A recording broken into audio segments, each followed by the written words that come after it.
Saka dante, alas 3 ng madaling araw, nandito na, parang teacher. Chairman, assessment lang po sa pag-ikot ninyo ngayong umaga. Natutuwa tayo kanina pang alas 4 ng umaga, dinudumog na ng mga kababayan natin nakatatanda, may kapansanan, nag-avail ng early voting hours natin, at mas lalo nakakatuwa yung ating mga guro. Alas 12 ng kanina madaling araw, nakuha na lahat 100% ang lahat ng eleksyon paraphernalia dito sa buong 2nd District. In fact, as early as kahapon, yung mga dalawang barangays na ang lalayo kasi halos 2 oras ang biyahe, nabigay na rin natin sa kanila yung mga gamit. Kanina, so far, so good. Walang untoward incident na nakita tayo o na-report sa atin. Meron na bumoboto kahit hindi sila vulnerable sector, pero pinayagan na lang din natin na makaboto kasi papasok pa sila sa trabaho. Kasi sabi natin, what's the use of an early voting kung hindi mo rin naman sila pabobotoy. So pinayagan na rin natin makaboto.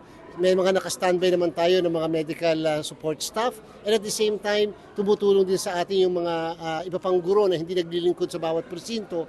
So ngayon po kung napansin nyo, yung mga dinaanan natin eskwelahan, medyo napupuno na po, madami ng mga botante na bumoboto.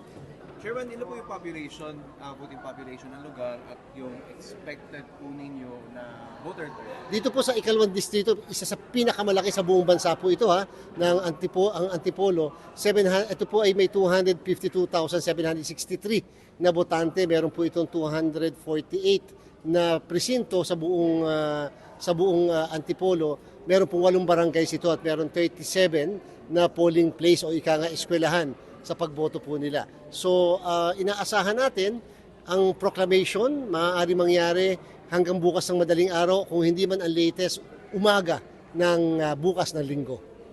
Kasi manual election po ito. At kung napansin nyo, nandito po tayo ngayon sa bulwagan kung saan gagawin ang tinatawag na canvassing. Iba po ito para doon sa mga nakikita natin sa automated election.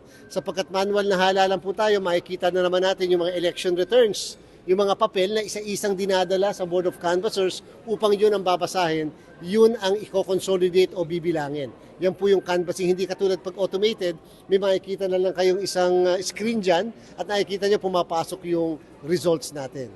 Chairman, yung voting hours hanggang alas 3 lang po ng hapon. Pero kung may mga nakapila pa na beyond 3 o'clock, papuputuhin pa rin po ng mga guro yun. Siyempre basic po yan, whether automated or manual. 7 to 3 talaga ang botohan. Pagka po kasi manual na halalan, 7 to 3. Pero siyempre meron tayong 5 to 7 para sa mga nakatatanda.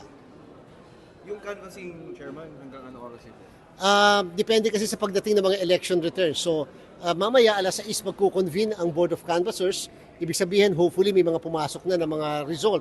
Kasi kung matatapos ng alas 3 ang pagboto, makakapagbilang sila mga bandang alas 4. Hindi naman siguro ganun kahirap dahil isa lang ang posisyon na involved. Kung matatapos ka agad, magagawa ka agad nila yung election returns. Inaasahan ko mga 7 o'clock pa magdadatingan yung mga ibang election returns galing sa ibang malalapit na mga eskwelahan.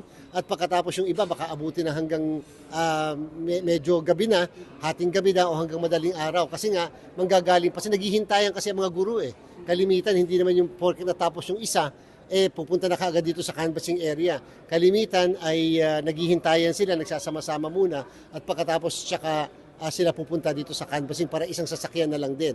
Pero gusto kong sabihin, magandang announcement din ito na ngayong gabi rin, pagka diniliver nila yung mga gamit na ginamit sa bawat presinto, ibibigay na namin yung honoraria ng mga guro. In fact, sa buong Pilipinas, sa mga susunod na halalan, ganun na yung gagawin natin. Wala na yung mga 10 days, 15 days. Dapat at the time na dinideliver yung mga gamit, binibigay na rin yung honoraria ng mga guro. At minarapat natin na kung ano yung tinatanggap ng mga guro noong nakaraang halalan ng Mayo 12 ng national local election, ganun na rin ang matatanggap ng mga guro natin dito sa special election sa Antipolo. Okay, maraming salamat po.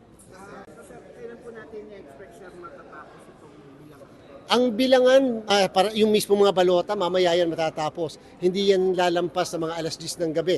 Pero yung pagdadala ng mga election returns, hindi po kasi siya automated na pinipindot mo lang yung transmit, automatically transmitted. Dadalhin talaga personally ng mga teachers yung envelope na naglalaman ng mga election returns, yung mga sinulat ng taras-taras. Yan ay dadalhin dito upang i-canvass dito. So yan po yung proseso. So yung canvassing, matatapos po yan hanggang bukas ng umaga and hopefully bago mag alas 11, makapagproklama tayo ng nanalong kandidato. Sunday ang expect natin sir. Sunday hindi naman po aabutin ng ganun katagal. Isang posisyon po ito. and therefore madali po itong matatapos. At hindi natin ini-expect din na magiging ganun ang balitaktakan kung sakasakali man o mainit kung sakasakali man na medyo close, kahit close yung labanan. Kain muna tayo. Thank you, sir. Aaron.